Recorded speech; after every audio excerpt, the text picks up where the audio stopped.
এক রাখাল ছেলে ছিল। সে প্রতিদিন তার ভেড়া চড়াতে পাহাড়ে যেত। ছেলেটি খুব দুষ্টু প্রকৃতির ছিল এবং গ্রামের লোকদের বোকা বানাতে ভালোবাসত। প্রায় সে হঠাৎ করে চিৎকার করে উঠত, বাঘ, বাঘ, আমার ভেড়া ধরেছে। তার চিৎকার শুনে গ্রামের লোকেরা তাদের কাজ ফেলে লাঠি নিয়ে ছুটে আসত রাখাল এবং তার ভেড়াদের বাঁচাতে। কিন্তু যখন তারা পৌঁছাত, দেখত কোনো বাঘ নেই, আর রাখাল ছেলেটি হাসতে হাসতে গড়িয়ে পড়ছে। এভাবে সে কয়েকবার গ্রামের লোকদের সাথে মজা করল।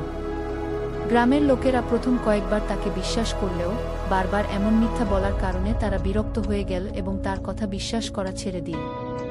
একদিন সত্যি সত্যি একটি বাঘ এল। বাঘটি রাখালের ভেড়া আক্রমণ করল।